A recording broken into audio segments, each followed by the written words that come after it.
Bonjour à tous. D'abord, je vais me présenter. Je suis Laurence Galloisi, je suis maître de conférence à l'Institut de minéralogie, de physique des matériaux et de cosmochimie à Sorbonne Université. Et je suis membre de la cellule industrie de l'Institut de sciences des matériaux de l'Alliance Sorbonne Université. Donc, dans le cadre des séminaires du cycle recherche, entreprise et insertion professionnelle de l'IMAT, nous avons le plaisir aujourd'hui d'accueillir Monsieur Laurent Isoret du syndicat français des industries cimentières.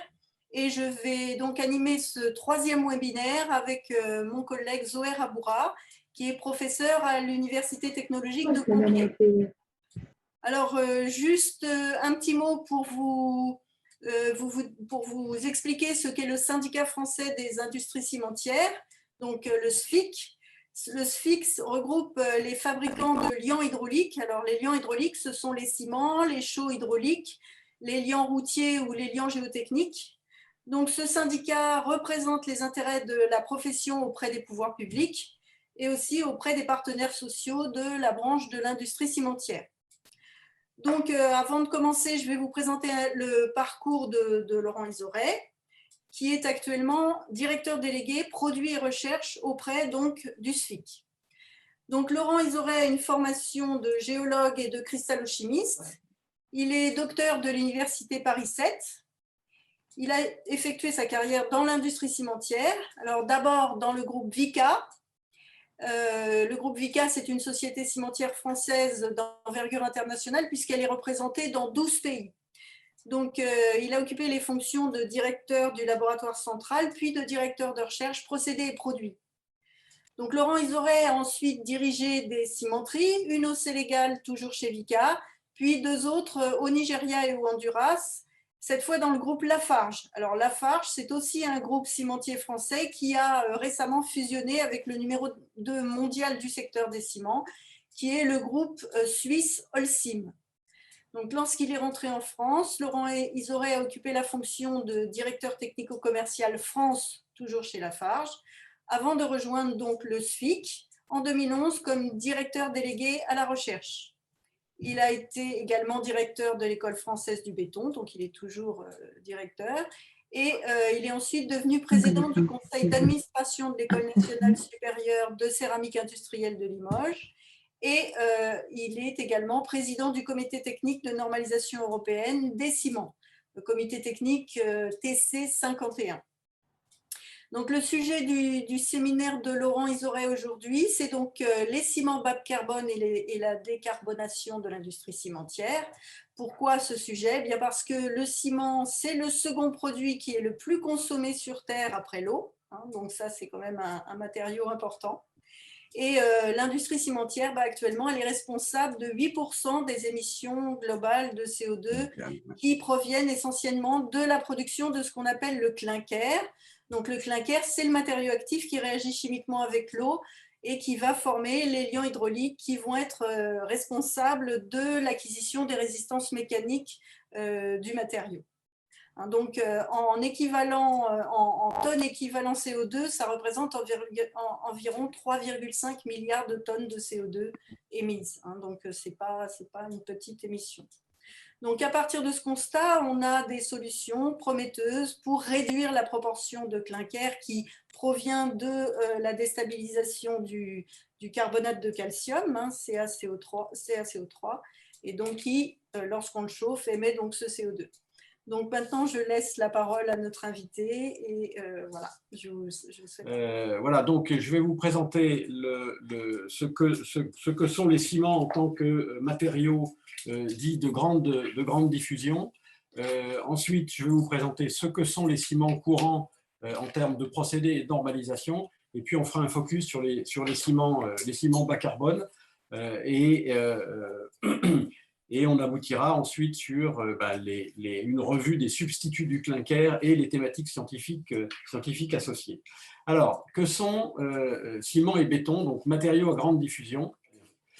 Alors, le ciment, vous avez ici une représentation d'une cimenterie, donc grande diffusion parce que diffusée sur des grandes masses et à l'ensemble de la planète, sur l'ensemble de la planète. Donc, vous avez ici les consommations de France, donc 16 millions de tonnes en France, donc soit 0,4%. En Europe, 320 millions de tonnes. En Chine, 2 milliards 340, et pour une consommation globale de l'ordre de 4 milliards de tonnes.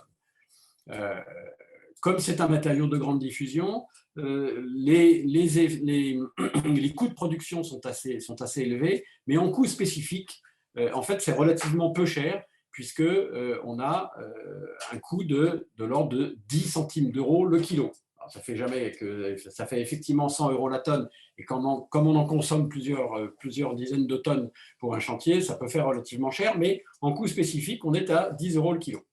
C'est un petit peu la même chose pour le béton, donc, qui donc représente, est constitué de ciment, de granulats, d'eau et d'adjuvants. Vous avez ici les consommations donc, en millions de mètres cubes, donc 35 millions de mètres cubes en France. En Europe, 145 millions de mètres cubes. Je n'ai pas les données certifiées sur la Chine, mais on a 7 milliards et presque et demi de mètres cubes de consommés dans le monde, avec un coût spécifique donc, de 15 centimes le litre. Voilà.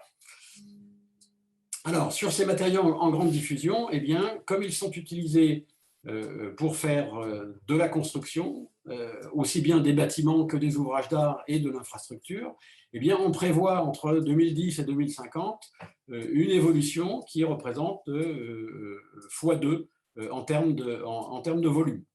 Donc, on a une demande de consommation de ciment qui va rester extrêmement croissante. Alors, quelle est la différence entre ciment et béton? Alors, le ciment, c'est une poudre anhydre, donc sans eau. C'est une poudre grise qui peut être blanche, si on lui enlève le fer, qui est principalement constituée de silicate et d'aluminate de calcium. Sa principale propriété est de faire prise et de durcir par réaction chimique avec l'eau. Et c'est un produit dit semi-fini, c'est-à-dire qu'en tant que tel, il ne sert à rien, mais il va être utilisé pour faire un autre produit qui s'appelle le béton, et qui lui-même sera utilisé pour faire encore un produit encore plus fini qui s'appelle un ouvrage d'art ou un bâtiment. Et en tant que tel, le ciment, sous sa forme hydratée, constitue ce qu'on appelle la colle des granulats pour béton. Le béton, lui, est un produit hydraté. Donc, voilà une micrographie d'un béton. Donc vous reconnaissez probablement les grandes parties ovales sont les granulats, les plus petites sont les sables, et puis la partie blanche, la pâte, eh bien, ça correspond à la pâte de ciment hydratée. Donc c'est un matériau composite par essence, multiconstituant, puisqu'on a au moins du ciment, de l'eau, des granulats avec différentes coupures granulométriques qui peuvent aller jusqu'à 5, et puis des adjuvants, soit accélérateurs de prise, soit retardateurs, soit des adjuvants de rhéologie. Évidemment, comme c'est un matériau à base de ciment, il fait prise et durcit, avec une progression des résistances mécaniques en fonction du temps. Quand on rentre en cimenterie ou dans le milieu du béton, on se marie avec le temps et on fonctionne toujours avec cette notion de temps. Et le béton, contrairement au ciment, constitue un produit fini de première génération une fois durci. Et cela donne donc, bien évidemment, un matériau hybride pour construire des structures. Donc, vous avez ici un exemple de composition du béton. Donc, vous voyez 350 kg, alors on rapporte ça toujours au mètre cube. Donc 350 kg de ciment au mètre cube, 160 litres d'eau, et puis pratiquement 2 tonnes de granulats, avec une répartition 900 kg de sable et un peu plus d'une tonne de gravier et de gravillon, avec un élément absolument important qui est l'air, avec 2% d'air. Important pour la rhéologie d'une part et pour qualifier un certain nombre de propriétés de résistance soit au gel, soit au feu. C'est intéressant de ce point de vue-là. Alors, quels sont les différents types de ciment? On a le ciment Portland gris, constitué avec une composition silico-alumino-ferrocalcique, ce sont les 4 éléments les plus importants, constituent les ciments courants. On va voir un petit peu plus en détail tout de suite après ce que ça recouvre. On a les ciments Portland blancs, c'est-à-dire silico-alumineux-calcique, mais sans fer, c'est pour ça qu'il est blanc, qui font les ciments blancs, fait également partie des ciments courants. On a des ciments d'aluminate de calcium, c'est qui était connu pendant très longtemps comme le ciment fondu. Donc, voilà, aluminate de calcium avec un certain nombre de propriétés particulières. Un ciment de sulfo-aluminate de calcium, donc intervention de soufre dans la composition. On a le ciment naturel PRON. Et puis voilà, ça correspond aux 5 grandes familles de ciments de manière classique dans notre industrie. Alors, le ciment correspond à une industrie qui est une industrie lourde, orientée process et normes. C'est-à-dire que le process est une étape vraiment importante et la normalisation est également ce qu'on appelle un driver extrêmement important dans les propriétés d'usage. Alors, pourquoi une industrie lourde? Parce qu'il y a plusieurs grandes opérations. Il y a des opérations d'extraction, de réduction granulaire, de cuisson et de nouveau de réduction granulaire. Alors, extraction, dans une cimenterie, il y a toujours 2 calcaires, il y a 2 carrières, une carrière de calcaire et une carrière d'argile, et puis éventuellement des matières d'ajout, bauxite ou oxyde de fer. Et donc, vous avez forcément, à côté d'une cimenterie, au moins 2 carrières, la carrière de calcaire et la carrière d'argile. Parmi les transformations, c'est essentiellement des transformations de réduction granulaire, concassage, broyage, pour obtenir le cru de cimenterie. Voilà, donc ça se fait par des concasseurs à mâchoire d'une taille assez impressionnante et généralement des broyeurs qui sont des broyeurs, soit des broyeurs à boulet, soit des broyeurs à galets. Une fois qu'on a ce cru de cimenterie, on a une étape de cuisson et pour donner ce qu'on appelle le principe actif hydraulique qui s'appelle le clinker. Et donc, la cuisson se fait dans des fours rotatifs relativement longs, entre 75 et 120 mètres de long et entre 3 à 5 mètres de diamètre, avec un chauffage généralement au fioul, mais ça peut être au gaz, ou avec un mélange de différents combustibles pour atteindre, on le verra un petit peu plus tout à l'heure, des températures de 1450 degrés. Puis une fois qu'on a ce principe actif, bien, on a un principe qui est réactif à l'eau. Pour en faire du ciment, il faut encore le broyer, soit pur, soit avec différents constituants. Et c'est ça qui donne le ciment. Et généralement, on a aussi des broyeurs à boulet, mais on peut avoir de plus en plus des broyeurs à galets. Voilà. Et puis derrière tout ça, il y a quand même une logistique pour aller expédier le ciment sur son lieu de consommation. Alors, quelles sont les principales étapes? Là, je vous ai parlé des grandes étapes, des grands processus dans le procédé cimentier. Mais que se passe-t-il effectivement dans une cimenterie? Alors, je peux avoir le pointeur. Voilà. Donc, vous reconnaissez ici schématiquement la carrière avec ses dispositifs d'extraction, son alimentation du concasseur. Donc, on va avoir des tailles de pierre qui vont être de l'ordre de la dizaine de centimètres, classiquement, entre 5 et 10 centimètres, pour avoir un tas dit de pré-homogénéisation, c'est-à-dire qu'on va mélanger le calcaire et l'argile dans des proportions en gros 60-40, et l'homogénéisation se fait au niveau donc du concassé. Ensuite, ce concassé va être repris avec des technologies de mélange pour assurer une homogénéité dans la composition, la plus grande possible. Ensuite, on a le premier broyage, donc le broyage du cru, pour être ensuite envoyé au secteur de cuisson. Alors, le secteur de cuisson, aujourd'hui, c'est ce qui est représenté ici, c'est ce qu'on appelle la voie sèche, mais il y a eu par le passé la voie humide qui est ici, et la voie semi-sèche, et avant la voie semi-sèche, il y avait la voie semi-humide. Pourquoi ces distinctions? Simplement, ça correspond à des technologies différentes de convoyage des pulvérulents. Donc, une fois qu'on a obtenu le broyage du cru, on obtient ce qu'on appelle une farine, et c'est vraiment de la dispersion d'une farine de boulanger. Donc, vous voyez que pour manipuler une farine de boulanger, il y a un certain nombre de technologies. Au début, on ne savait pas bien faire, donc la seule voie qu'on avait trouvée, c'était de mélanger avec de l'eau. Évidemment, mélanger avec de l'eau, c'est bien, ça permet de transporter la matière, mais ensuite, il faut évaporer l'eau. Et donc, c'est énergétiquement très défavorable. Donc, on a ensuite cherché, les industriels ont cherché à réduire cette quantité d'eau, d'abord avec un système de filtre-presse, c'est la voie semi-humide, puis ensuite avec un système d'assiette à granulés, où on mélangeait la poudre et beaucoup moins d'eau. Donc, la voie humide, on est entre 35 et 40% d'eau. La voie semi-humide, on est à 20 à 25% d'eau. et la voie semi-sèche, on est plutôt de l'ordre de 17. Et puis on a maintenant pratiquement, énormément de cimenteries sont en voie sèche, et on a voilà, une quantité d'eau résiduelle de l'ordre de 4 à 5%.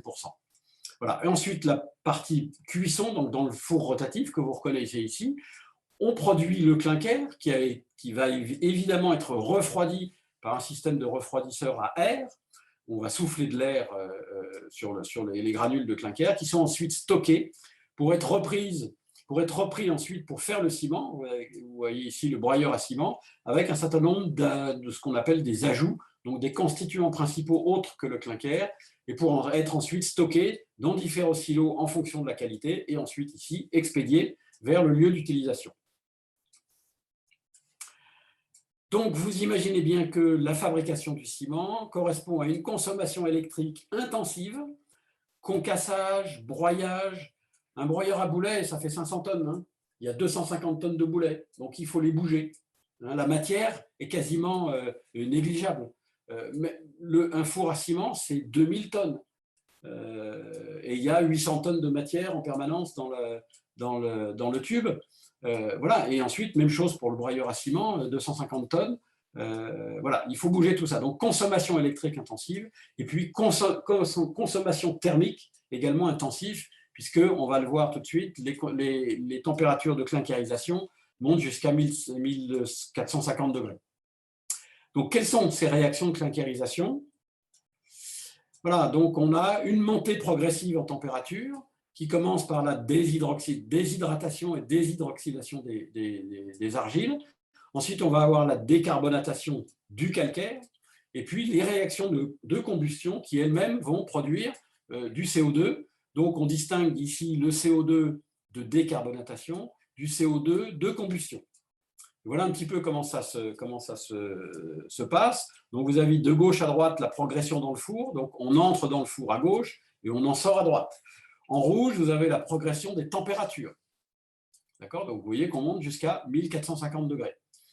Donc, jusqu'à, en gros, 900, 1000 degrés, voire 1100, on a essentiellement déshydratation, déshydroxylation des argiles et puis décarbonatation des calcaires avec corrélativement l'émission de CO2 qui est également, donc, qui vient de la décarbonatation du calcaire et de l'émission thermique.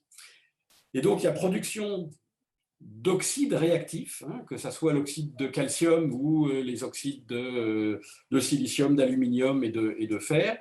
Et ces oxydes réactifs vont commencer à réagir entre eux en fonction de la température. C'est pour ça que la température continue à monter jusqu'à l'apparition d'une première goutte de liquide. Donc, on a un phénomène de fusion partielle. Et donc, jusqu'ici, jusqu'à l'apparition de la première goutte de liquide, on est essentiellement dans des réactions de diffusion entre solide. Et à partir du moment où on a l'apparition de la première goutte de liquide, donc fusion partielle, on va avoir une accélération des réactions de clinkerisation, donc du calcium sur la silice. Et là, on va combiner deux calcium avec une silice, donc CaO et 2 SiO2, et pour aboutir ensuite à 3 calcium pour 1 SiO2, et puis la formation des aluminates de calcium et ferroaluminates qui constituent, eux, la phase liquide dans laquelle vont baigner ces solides. Et une fois qu'on va avoir… alors, ces réactions-là, à partir de cette étape avec la production de liquide, ces réactions sont exothermiques.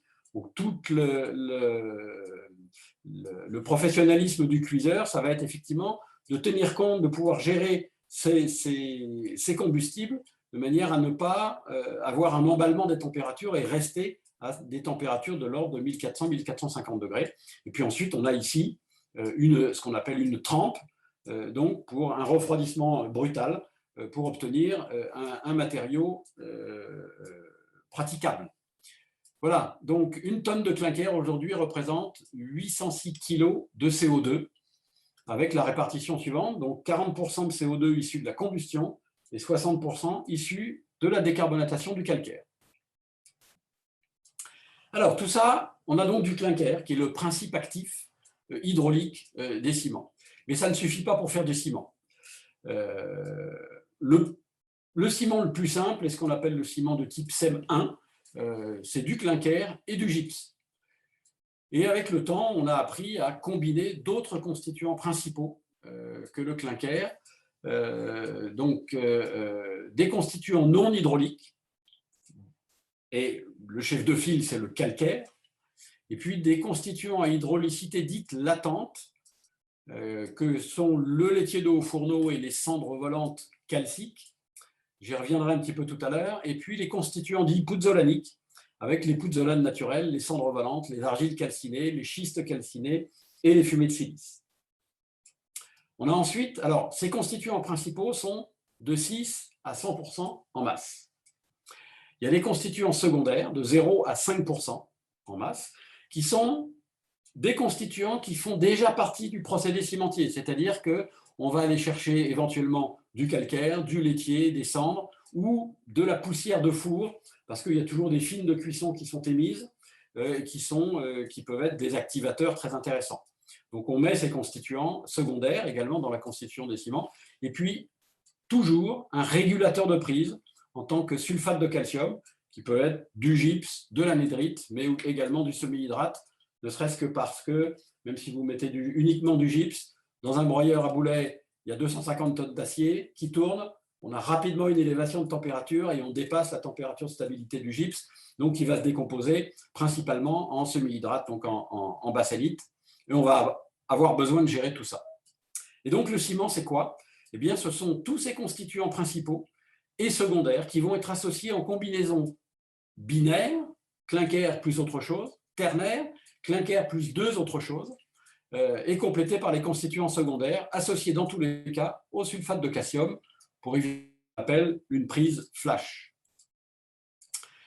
Alors, aujourd'hui, il y a 39 familles de ciments qui sont donc toutes gérées par la norme. Maintenant, c'est les normes. Je ne vais pas m'y appesantir de trop, mais la norme de référence, c'est la 197 partie 1, qui vient d'être complétée par la 197 partie 5. Et qui dit quoi cette norme? C'est une norme de composition. Donc vous avez donc ces 39 familles. Donc voilà le tableau des normes. Donc, je ne vais pas vous demander d'aller regarder ce à quoi ça correspond, mais je vais vous donner quelques indices. Donc le ciment le plus simple, CEM1, clinker plus gypse. Des ciments ensuite qu'on appelle ciment Portland composé CEM2 avec du clinker plus l'un de ses constituants, calcaire, laitier, cendre volante ou autre, plus du gypse. On a des CEM2 qui appelle donc ciment Portland composé avec éventuellement une combinaison de deux de ces matériaux.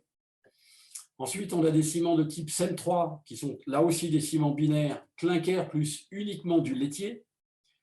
J'ai laissé les acronymes anglais parce que L, c'est limestone, mais en français, L, c'est laitier. Donc, on va garder le slag, le S pour le slag. Ensuite, des CEM4, donc également ciment binaire, clinker, plus uniquement de la pouzzolane. Ensuite, des ciments de type CEM5 qui associent cette fois-ci laitier et cendre volante, donc laitier et une pouzzolane, la cendre volante et de la pouzzolane. Et puis ensuite des CEM6 qui sont des ciments globalement ternaires, donc ils peuvent associer du clinker, du laitier, et puis l'un de ces constituants, du laitier, de la cendre volante, de la pouzzolane et du calcaire.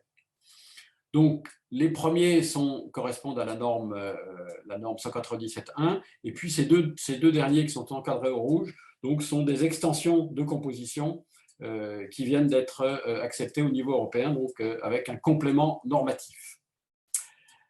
Voilà, juste pour l'histoire, c'est que le clinker a été en gros inventé par Louis Vicat il y a 200 ans, en 1817. Et la première, donc 1817, première utilisation du laitier de haut fourneau dans le ciment, 1896. Donc vous voyez que ça va relativement vite. Alors, si on raisonne maintenant en termes de diagramme de composition des ciments courants, on a un diagramme triangulaire clinker, une partie des constituants principaux, donc laitier, argile calcinée, pouzzolane, fumée de silice, et puis calcaire, cendre volante et encore pouzzolane. Évidemment, il faut voir ce triangle comme une succession de triangles parce qu'on ne peut pas tout représenter dans le même plan. Il y a un plan qui est intéressant, qui est symbolisé par cette ligne-là, qui est la ligne à 50%. Et aujourd'hui, j'y reviendrai tout à l'heure, la plupart des ciments sont dans ce sous-triangle-là. Donc, vous voyez qu'on utilise qu'en fait 50% du diagramme des compositions. Si on considère, par exemple, que l'on a ici clinker uniquement laitier, eh bien, vous avez les CEM3, CEM3A, CEM3B, CEM3C. Si on considère des combinaisons binaires avec soit du laitier, soit de la pouzzolane, cendre volante ou pouzzolane naturelle, on a ici tous les CEM2, les CEM4, et donc qui vont s'éloigner. Donc en fait, par dilution, on va diminuer la quantité de clinker. Puis vous avez au milieu les CEM5 qui associent du clinker, du laitier et de la cendre volante. Mais essentiellement, aujourd'hui, 95% des ciments sont dans ce triangle-là. Alors, on a longtemps fonctionné avec ce diagramme de composition. Et puis, en 87, il y a eu le fameux rapport Brundtland qui a introduit la notion de développement durable, et qui est devenu au début un petit peu une épine dans le pied, et puis, mais qui a associé en fait un développement économique avec un développement social et une responsabilité environnementale. Et à l'interaction de ces trois domaines, eh bien, on a effectivement le développement durable. Alors, le développement durable, en fait, il semble que ça marche, puisque ça revient à ne pas scier la branche sur laquelle on est assise, puisqu'on va prendre soin du développement économique, prendre soin de l'environnement en essayant d'utiliser les ressources naturelles avec parcimonie, et en tout cas avec efficacité. Et donc, préservation de la ressource naturelle, minimisation de l'impact environnemental et amélioration de la qualité environnementale des bâtiments. Et puis, relativement récemment, il y a quand même ça dépend de la perspective dans laquelle on se place, mais en tout cas, sociétalement, il y a une petite molécule qui s'est un petit peu invitée dans le débat, c'est la molécule de CO2 en tant que l'une des molécules à effet de serre. Alors, si on décompose les objectifs en fait, du développement durable en termes de levier d'action, eh bien, on en a un certain nombre qui peuvent paraître évidents. Donc, l'optimisation produit avec le facteur clinker, là aussi je vais vous développer ça. Limiter les ressources naturelles, c'est-à-dire que si on peut utiliser des matières qui sont des matières qui correspondent à des sous-produits ou des déchets d'industries voisines, ça évite de les mettre en décharge, et nous, ça nous évite d'utiliser de la matière première principale. D'accord ? Limiter les émissions, donc les émissions de CO2, mais pas seulement. Les émissions de NOx, les émissions de SO2, toutes ces émissions, et il va falloir les contrôler. De l'efficacité thermique, vous avez vu tout à l'heure que l'industrie cimentière est une grosse consommatrice d'énergie. Si on peut la limiter en limitant les températures de cuisson, c'est aussi bien. Et puis on va également améliorer la conception ou l'éco-conception des bâtiments, que ce soit des bâtiments d'habitation ou des structures. Et si on regarde un petit peu la répartition de tous ces différents leviers, eh bien, on s'aperçoit que pour diminuer le CO2, on a captation du carbone et utilisation, l'amélioration pour 56% sur le total, l'amélioration de l'efficacité énergétique, 10%, utiliser des combustibles de déchets, comme par exemple les huiles usagées ou du bois de déchets, et puis la substitution du clinker qui représente finalement 10%, un petit peu autant que l'efficacité énergétique. Et donc voilà, on va se retrouver dans ces différentes parties de diagramme. On va retrouver donc notre optimisation produit, la limitation des ressources naturelles, limiter les émissions, l'efficacité thermique et l'efficacité des bâtiments. Voilà. Et puis sachant que sur la partie procédé, ça représente la partie principale de capture et séquestration du CO2. Mais une fois qu'on a dit ça, ce n'est pas aussi facile que ça. Donc, le développement durable, c'est quoi? Aujourd'hui, le principal objectif, c'est la diminution de ce qu'on appelle l'empreinte carbone. Aujourd'hui, c'est déjà une réalité, dans les marchés publics et les marchés privés, eh bien, on nous demande des ciments et des bétons bas carbone. Mais qu'est-ce que c'est qu'un ciment bas carbone? Ben oui, c'est par rapport à quoi? Est-ce qu'on a une définition? Non, on n'a pas de définition de ciment bas carbone. C'est bas carbone par rapport à quoi? Alors, on pourrait imaginer par rapport au ciment le plus enrichi en clinker, donc le CEM1. Aujourd'hui, ça n'est pas la quantité de ciment qui est la plus utilisée dans le monde. Aujourd'hui, c'est plutôt le CEM2. Donc, est-ce que c'est un ciment bas carbone par rapport à un CEM2 qui contient déjà 10, 15, 20, peut-être 30% de calcaire? On n'a toujours pas de référence, toujours pas de référentiel. Par quel moyen de mesure? Par quel moyen de calcul? Est-ce qu'on va corréler des moyens de mesure analytiques, hein, on va déterminer un taux de calcaire ou un taux de laitier, et puis est-ce qu'on va le corréler avec un calcul fait à partir des données pondérales de la fabrication? Et puis, on va avoir besoin aussi de certifier ces valeurs. Par quel moyen de contrôle? Quel est le bilan? Et quelle tierce partie va pouvoir nous faire tout ça? Ben, on a besoin de répondre à toutes ces questions.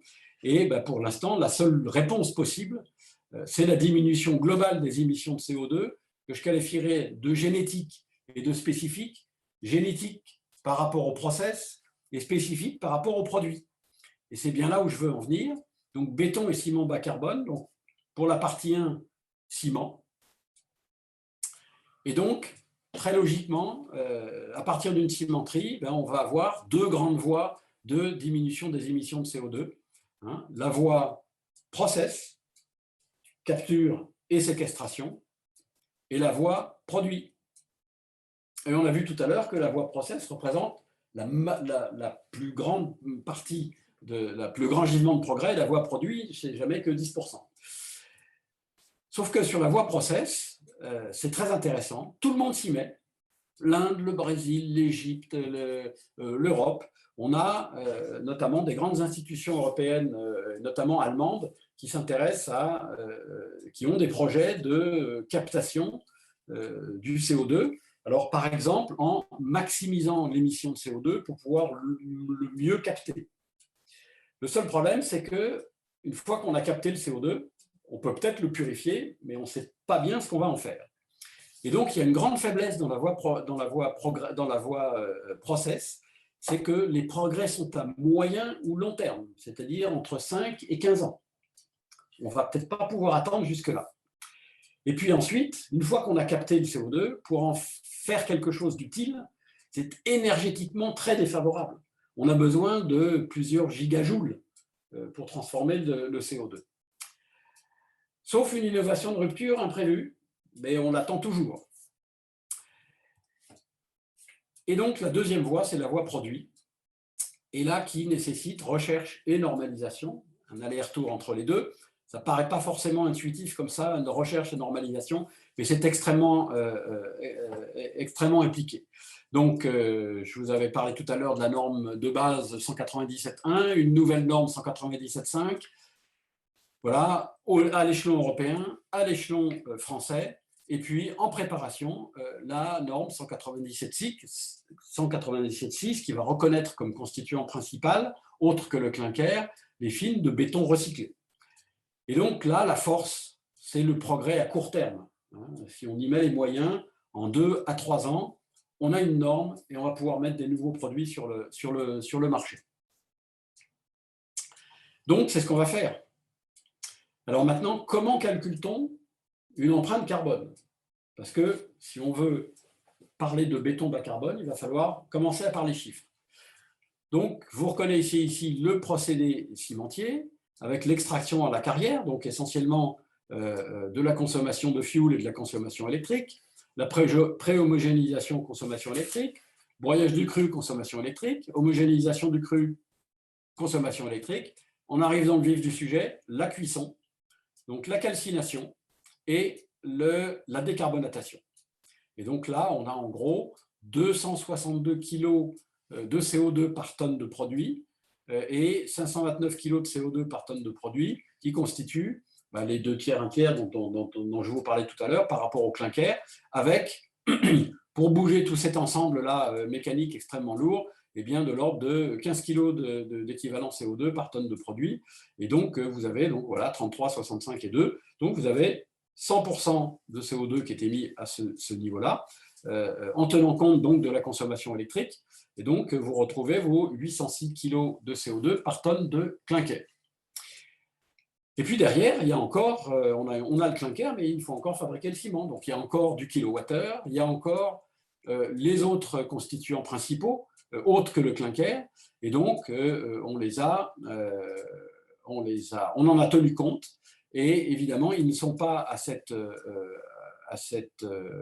valeur de CO2, mais on va retrancher globalement, en moyenne, 180 kg de CO2 par tonne de produit, ce qui fait, pour un taux moyen pondéré de clinker de l'ordre de 77,5% dans les ciments.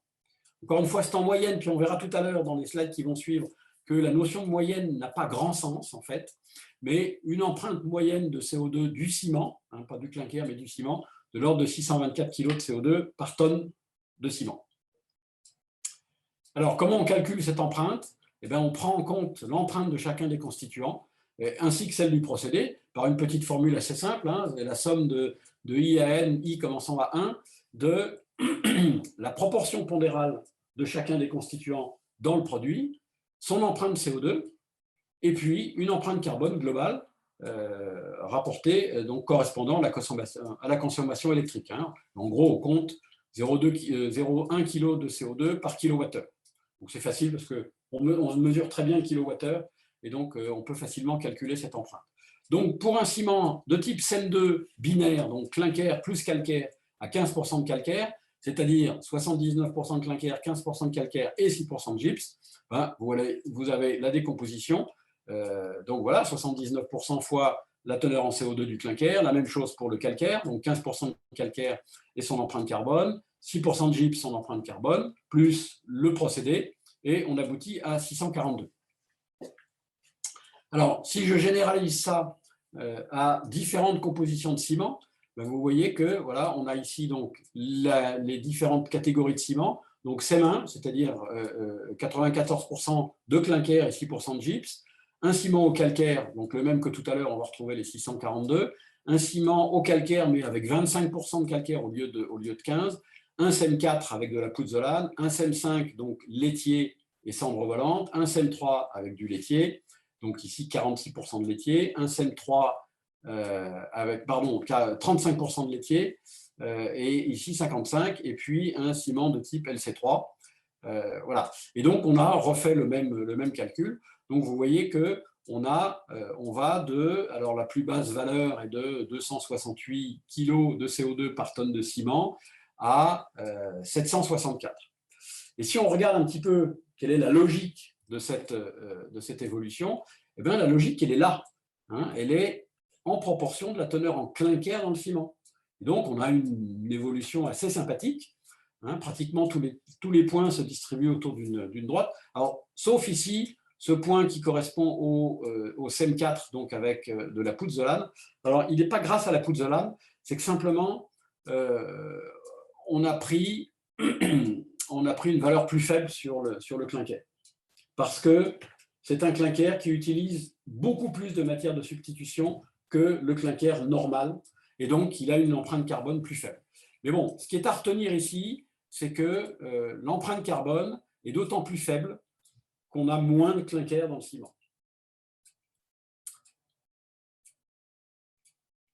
Et donc, si je replace ça dans une évolution de l'ensemble des ciments, eh bien, vous voyez qu'on retrouve ici l'empreinte moyenne, l'empreinte sur le CEM1, et puis la diminution progressive au fur et à mesure que l'on va diminuer la teneur en clinker, et on va augmenter la teneur en composés principaux autres que le clinker.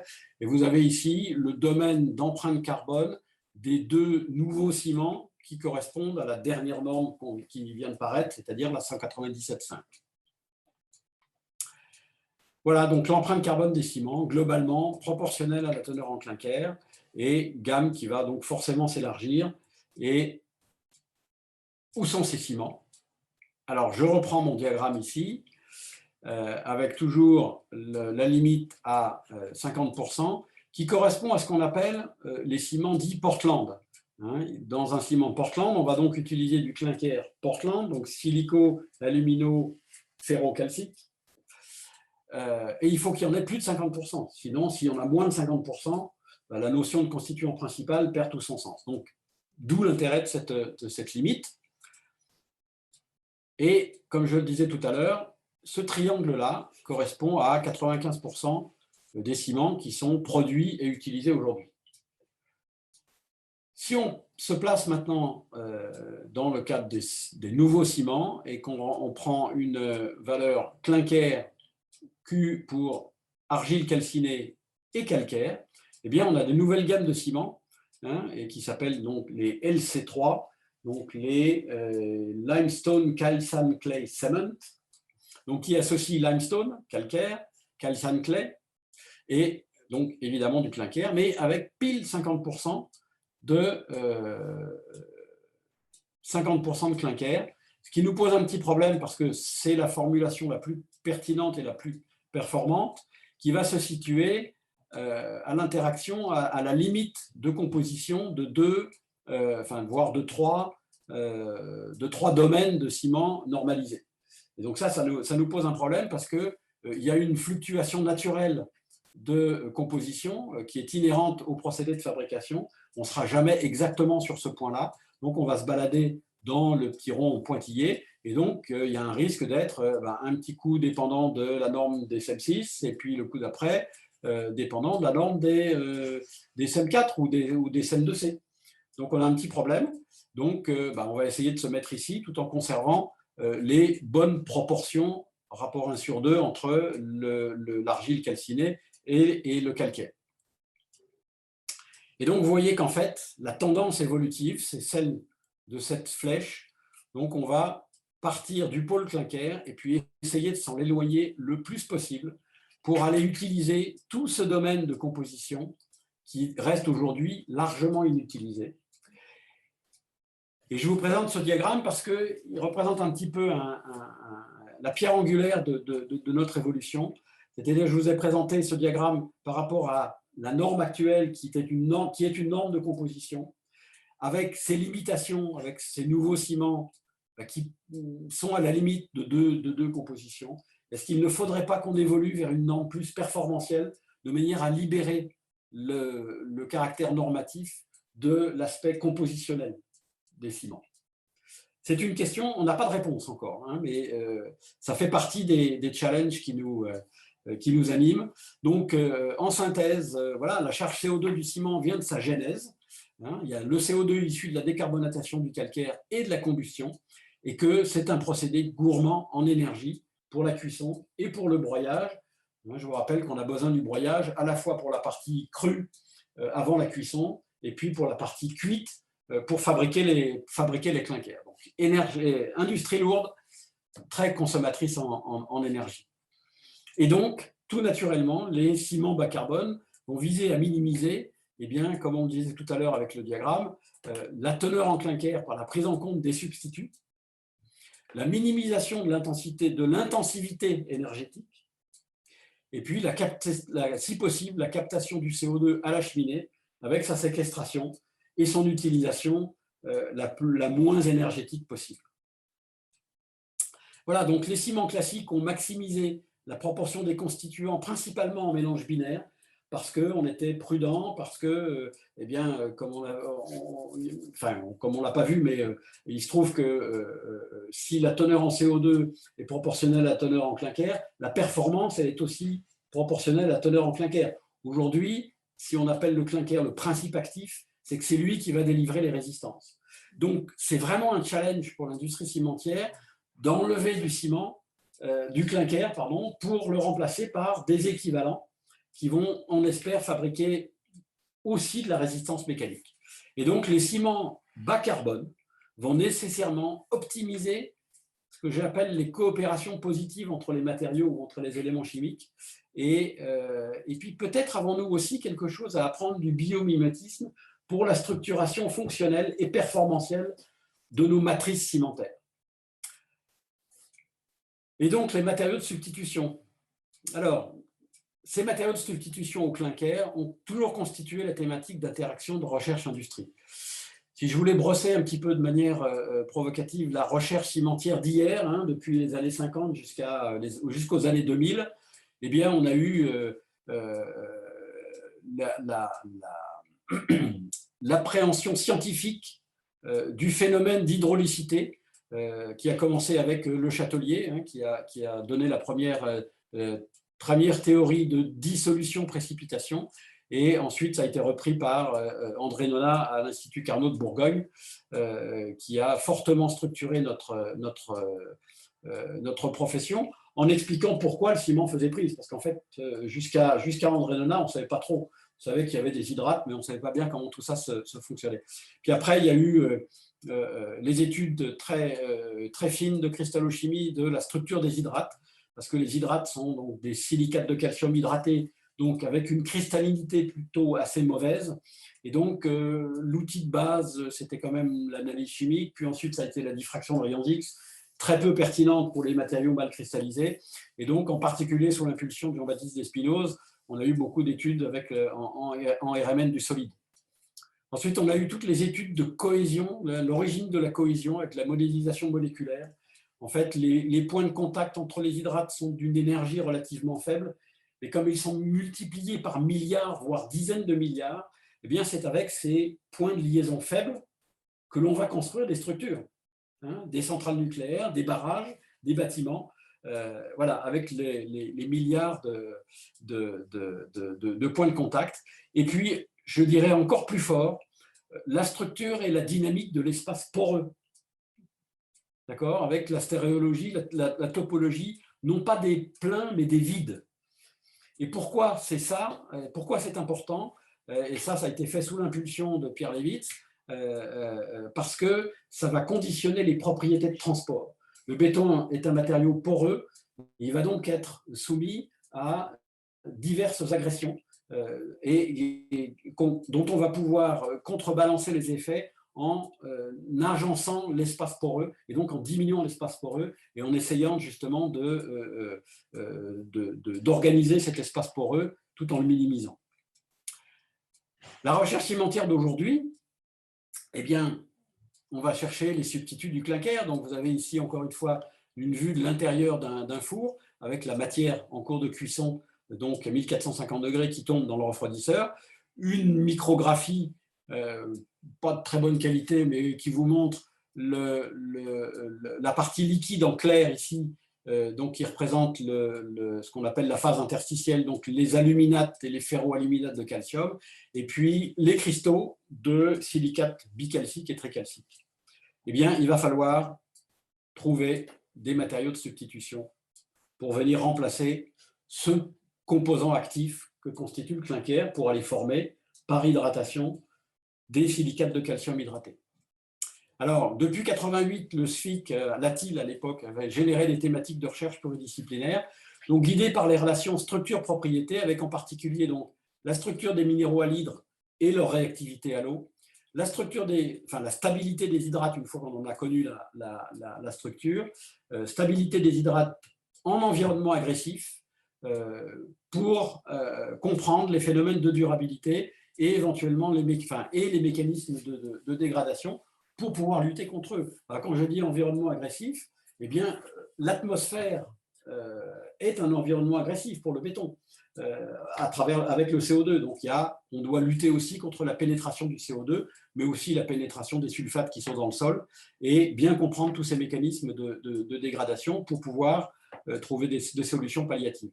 Et puis là, également, la structure des matériaux mal cristallisés et vitreux et les réactions avec les autres minéraux. Donc voilà, je reprendrai rapidement. Donc, des collaborations avec le NSPCI, avec l'École centrale de Nantes sur justement durabilité et mécanisme de dégradation, donc carbonatation, gel-dégel, sulfate externe. Collaboration avec le laboratoire des solides irradiés de l'École polytechnique. Hein. On a actuellement une grosse étude sur la cristallochimie de la brandmillerite et la réactivité au sulfate externe. Et puis, plus proche de nous, donc Sorbonne Université, l'IMPMC avec l'équipe Palme sur la structure des matériaux mal cristallisés, avec une thèse en cours sur les argiles calcinées et les interactions avec les calcaires micronisés. Mais auparavant, des études sur le laitier, je vais y revenir, et une étude qui est en train de se monter sur le verre recyclé, avec bien évidemment les relations avec le pôle de Dijon, et donc l'Institut Carnot de Bourgogne et les départements interfaces, pour les mécanismes de réactivité aqueuse, la réactivité hydraulique, la réactivité pozzolanique. Je vais y revenir. Alors, les matériaux de substitution donc, vont tous être en gros dominés par ce qu'on appelle l'hydraulicité latente et la pozzolanicité, c'est-à-dire l'hydraulicité potentielle au sens large. Alors, ces matériaux-là sont tous de composition silico-alumineuse plus ou moins calcique, c'est ce qui va permettre de les différencier. Ils vont tous avoir une structure vitreuse ou mal cristallisée et peuvent réagir avec l'eau en présence d'un activateur pour former des hydrates liants, c'est-à-dire des milliers de contacts pris individuellement d'énergie très faible, mais compte tenu de leur multiplicité, qui vont pouvoir nous permettre de construire des structures. Donc, on reprend le diagramme triangulaire chaud, silice, alumine. Je vous ai porté ici les différents domaines de composition des différents matériaux. Donc, vous avez ici la fumée de silice, les roches volcaniques, partiellement vitreuses, les cendres volantes, ici plutôt silico-alumineuse, ici plutôt silico-calcique, les laitiers, les métacaolins et le domaine de composition du ciment Portland. Vous voyez qu'il y a une espèce de continuité entre le ciment Portland et puis on se dirige vers les laitiers, les cendres volantes et puis les roches volcaniques. Et donc on a fini par distinguer les matériaux à hydraulicité dite latente parce qu'elles résultent d'un processus de trempe, qu'elles ont une composition silico-alumineuse et partiellement calcique, on va être dans ce domaine-là des compositions, qu'elles vont avoir une chaleur latente de cristallisation qui, par le processus de vitrification, ne va pas être dissipée et donc va se dissiper avec le temps, et donc vont avoir une capacité à faire prise seule et lentement, même sans activateur. Mais bien évidemment, ils vont avoir aussi une capacité à faire prise sous activateur, et c'est vraiment la définition sémantique, c'est pour ça qu'on l'appelle hydraulicité latente. Et puis de l'autre côté, on va avoir les matériaux pozzolaniques, qui vont avoir, eux, une composition silico-alumineuse sans calcium, ou très faible en calcium, qui ne vont jamais faire prise seuls. Autant si vous prenez un laitier, vous le mélangez avec de l'eau, il va finir au bout d'un moment par faire prise tout seul, sans autre intervention. Vous pouvez toujours mélanger un métacaolin, une cendre volante ou une cendre volcanique, même broyée finement avec de l'eau, elle ne fera jamais prise. Elle va peut-être sécher, mais elle n'acquérera jamais de résistance mécanique. Et en tout cas, sa capacité principale va être de faire prise sous activateur calcique, alcalin et sulfatique. Voilà, si on prend maintenant cette partie-là, donc la partie des matériaux à hydraulicité latente, quelques thématiques qu'on a traitées ici avec l'équipe Palm. Lors de l'utilisation du laitier de haut fourneau dans les ciments, on avait ce type de manifestation colorée qui se manifestait soit dans le génie civil, soit dans la préfabrication, mais également dans la maçonnerie gros œuvre. Et on avait repéré que tout ça, c'était spécifiquement lié à l'utilisation du laitier. Et puis, les hommes de l'art vivaient avec, jusqu'à ce que les hommes de l'art disparaissent parce qu'ils ont pris leur retraite. Et puis, la nouvelle génération est arrivée et se demandait bien ce que c'était que cette coloration. Et puis, on a fini par finalement nous demander est-ce que quand même, s'il pleut dessus ou quand s'il pleut dessus, est-ce que ça ne va pas entraîner la lixiviation d'éléments toxiques à la fois pour l'espèce humaine ou pour les nappes phréatiques? Est-ce qu'on va garder le caractère potable de l'eau? Et donc, il a fallu s'intéresser à cette coloration. Et donc, j'ai épuisé 3 stages de M2, Nina Zayen à l'époque, Marie Melling et Domitille Le Cornec, pour arriver à ne serait-ce que identifier l'origine de la couleur. Parce que si vous voulez qualifier vis-à-vis de la santé et de l'environnement un matériau, en tout cas vis-à-vis de sa couleur, il faut donner un mécanisme de coloration. Et ce mécanisme de coloration était absolument inconnu. Et voilà, je vous présente ici donc, le spectre de réflectance diffuse d'un laitier hydraté. Et alors, ce qui était intéressant, c'est que donc, on a ce spectre caractéristique avec 3 bandes. Quelle que soit l'origine du laitier, quelle que soit sa provenance, on a eu une identité de ce spectre d'absorption optique. Et donc, on a fini par identifier chacune de ces composantes à des radicaux polysulfures, donc, qui sont à l'origine de cette coloration. Et vous avez ici donc les fenêtres de transmission, ici et ici. Donc, vous voyez bien qu'on a une coloration vert-bleu. Et c'est bien ce qu'on retrouve dans les photos. Donc voilà, ça nous a occupé un certain temps, hein, quand même, mais c'était vraiment très intéressant d'aller vers ça. Et alors, suite à ces travaux, eh bien, on a pu ensuite effectuer des travaux de lixiviation pour démontrer que dans les jus de lixiviation, il n'y avait aucun élément toxique et que cette coloration était bien liée à ces éléments, à ces polysulfures, et que ces polysulfures ne sont pas lixiviables et qui sont bien séquestrés de manière stable, c'est-à-dire en conditions de l'eau à pH neutre, mais également en conditions acides. Et donc, on a démontré ainsi qu'il n'y avait pas de danger pour la consommation humaine ni pour l'environnement. Toujours avec l'équipe Palm, on s'est également intéressé à la structure des laitiers de hauts fourneaux, donc amorphes, et leur relation entre la structure vitreuse et la réactivité à l'eau. On a travaillé sur une structure assez globale, hein, où on a pu démontrer donc, le faible taux de polymérisation du réseau vitreux avec un sous-réseau très complexe du calcium avec différentes configurations possibles. Et on a pu démontrer que la dissolution du laitier dépend assez strictement de cette structure, que cette structure peut être variable, et ça nous a permis d'expliquer les réactivités souvent variables du laitier, réactivités qu'on n'arrivait pas à expliquer avec les simples suivis en composition chimique. Et puis on a regardé également la localisation de l'aluminium, qui reste un paramètre clé pour sa mobilité en fonction donc, du compensateur de charge et en fonction de sa position structurale. J'insiste là-dessus parce que ça va être finalement un thème assez récurrent. On a eu aussi une alerte sur le rôle du titane dans le laitier, qui pouvait être un inhibiteur d'hydratation. Et donc, on s'est intéressé à l'environnement local autour du titane.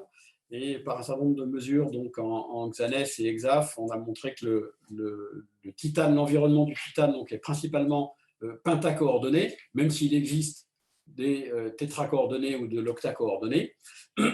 Et puis, on a également démontré que le titane stabilise le réseau vitreux quasiment quelle que soit sa teneur en titane, mais ça rend quand même le laitier moins réactif. Et voilà l'évolution des résistances mécaniques en fonction de la teneur en titane. Vous voyez qu'on est sur des teneurs en titane relativement faibles, de 0,5 à 1%, et que dès qu'on s'approche de 1%, on peut avoir des réactivités extrêmement faibles. Donc voilà, je vous parle de ça parce que je trouve que c'est vraiment deux sujets qui ont été scientifiquement très intéressants et qui ont eu des répercussions absolument directes sur nos matériaux et sur nos modalités de fonctionnement. Un autre matériau constitue les argiles calcinées.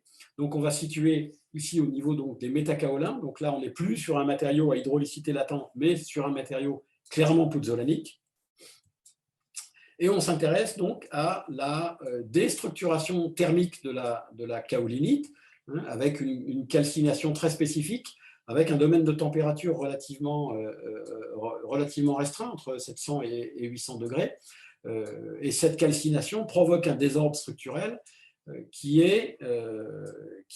génère une certaine réactivité. Voilà, c'est ce qu'on appelle le métakaolin. Donc, vous voyez l'échelle ici relativement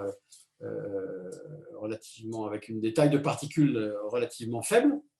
Et on s'intéresse à cette réactivité qui semble essentiellement liée à une position pentacoordonnée de l'aluminium. Donc on a de l'aluminium tétracoordonné, octacoordonné, mais la composante principale reste l'aluminium pentacoordonné, et c'est ce qui génère effectivement les sites réactifs.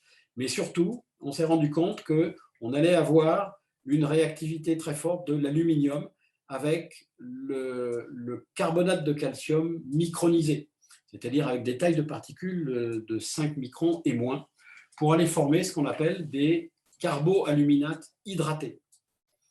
Et cette réaction entre l'alumine, entre les ions aluminium et le carbonate de calcium a été identifiée principalement sur ces mélanges argile calcinée calcaire, et on se rend compte que c'est une réaction qui est tout à fait générique. Et donc, retour sur le domaine de composition, vous comprenez maintenant pourquoi on s'intéresse à ces compositions-là, donc clinker, argile calcinée, calcaire, avec ces proportions qui sont tout à fait singulières. Je terminerai par les pouzzolanes naturelles, donc toujours des matériaux pouzzolaniques, donc avec un certain nombre de roches volcaniques. Alors, pouzzolanique, pourquoi pouzzolanique? Eh bien, parce que ça vient de la bonne ville de Pozzuoli en Italie, donc proche du Vésuve, mais surtout proche des champs flégréens. Voilà, et donc avec une activité volcanique extrêmement importante. Et il se trouve que ce qui nous intéresse dans l'activité volcanique, c'est l'émission des cendres. Parce qu'il y a un certain, je ne vais pas parler de trempe, mais refroidissement relativement rapide. Et on arrive à retrouver quand même dans ces cendres volcaniques un certain nombre d'échardes à structure vitreuse qui constituent pour nous les éléments les plus réactifs. Et quand on regarde la composition chimique de ces cendres historiques de Pozzuoli, ben on s'aperçoit qu'elles correspondent au domaine de composition des phonolites, des trachytes et puis des téphrites, mais toujours dans un domaine relativement riche en alcalins.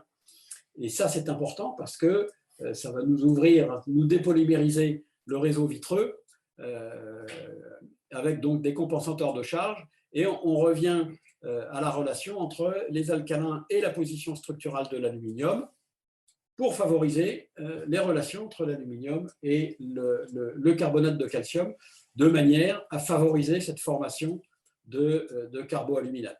Donc, autour de ces études qui étaient relativement ponctuelles, eh bien, on arrive à dégager une thématique qui est la mobilité de l'aluminium dans nos matériaux à hydraulicité potentielle, donc qu'elle soit latente ou pouzzolanique, de manière à favoriser cette nouvelle catégorie d'hydrates qui n'était pas optimisée jusqu'à présent, de manière à favoriser donc ces résistances mécaniques, non plus procurées par le clinker, mais par ces matériaux de substitution, qui, gros avantage, sont beaucoup moins porteurs de CO2 que le clinker.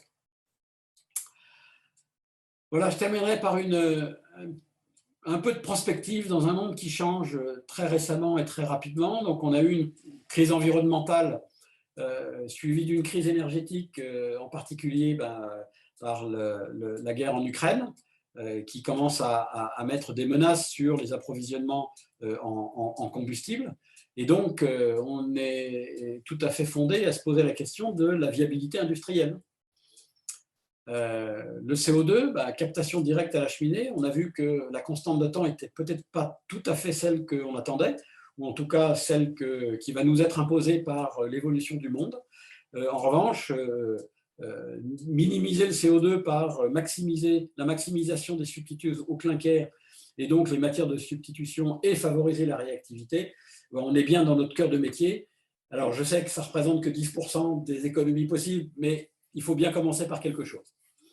Et donc, les ciments en bas clinker, donc avec quoi? Avec du calcaire, très peu porteur de CO2, avec des pouzzolanes. Est-ce qu'on va arriver à avoir des matériaux autres que le clinker supérieurs à 50%? Je pense, on en est presque déjà là. Supérieurs à 65%? Pourquoi pas? Mais on va probablement y arriver avec ce que j'ai appelé tout à l'heure les interactions positives entre matériaux et entre minéraux.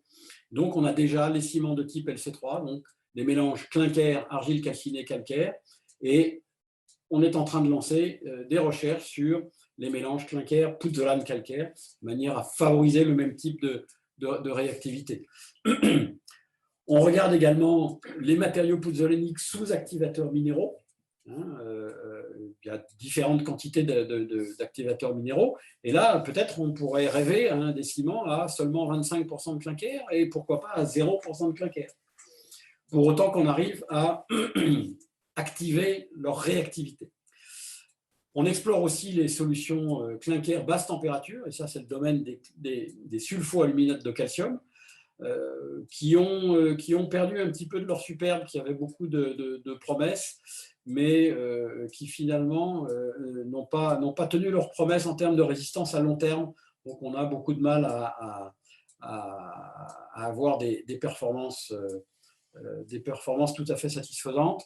On explore également les solutions hors clinker, c'est-à-dire l'activation alcaline de certains matériaux comme le laitier par exemple.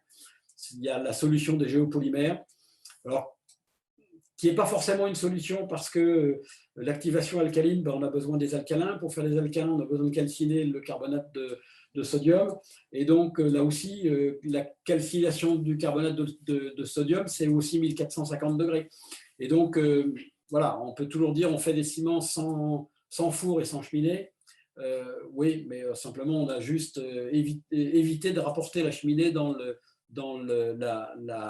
le processus total de génération. Donc, les perspectives possibles, c'est la minimisation du nombre de fours, ce qui pourra faire baisser la demande thermique, l'abaissement des températures de clinkérisation, là aussi, baisse de la demande thermique, et puis, quelle qu'elle soit, des substituts au clinker, des ciments, des clinkers à plus basse température de clinkérisation ou des solutions hors clinker, ces solutions minérales dépendront toujours de la finesse de mouture. Et donc, on va avoir quelque part un maintien de la demande énergétique, ne serait-ce que par le broyage. Pour l'instant, c'est la loi dite d'Arrhenius, mais en fait, ce n'est pas la loi d'Arrhenius, mais la réactivité est d'autant plus forte que la finesse de broyage est grande. Et donc, on n'est pas sorti de ce schéma général. Donc, il va falloir trouver des moyens, et je pense notamment aux activateurs minéraux, pour favoriser toutes ces relations de manière à produire les hydrates qui vont nous permettre de conclure. Voilà, je terminerai donc ma présentation sur cette ouverture et sur cette perspective que j'espère fructueuse. Merci beaucoup pour cette présentation. Moi, je trouve toujours fascinant la science des matériaux. À chaque fois que l'on a l'impression de connaître des choses, on est très loin de tout connaître, bien évidemment, surtout sur un matériau qui vit avec nous tous les jours. Le ciment fait partie de notre quotidien, mais c'est véritablement fascinant en termes, et puis surtout, comment la recherche continue à œuvrer sur un matériau que nous pensions maîtriser depuis tellement longtemps, ce qui est totalement faux, et comment les travaux de recherche vont toujours à optimiser, à améliorer ce que l'être humain essaye de faire, et surtout avec nos enjeux climatiques que l'on connaît actuellement. Alors peut-être ouvrir le débat. On avait déjà une première question de Igor Replensky de l'IMPMC, qui demandait est-ce que les classes de CEM 1 à 6 sont-elles distinguées par type d'utilisation ou par seul critère de composition chimique? Alors, les deux, mon colonel. En fait, initialement et d'un point de vue normatif, c'est effectivement défini uniquement d'un point de vue de la composition. Mais qui dit composition dit incorporation de constituants principaux autres que le clinker, donc une forme de dilution plus ou moins grande, et donc ça va nécessairement affecter ce qu'on appelle les propriétés d'usage, c'est-à-dire pour les principales, le temps de prise et ce qu'on appelle la cinétique de durcissement, c'est-à-dire la montée en résistance mécanique. Mais pas seulement, ça va également affecter les propriétés de durabilité.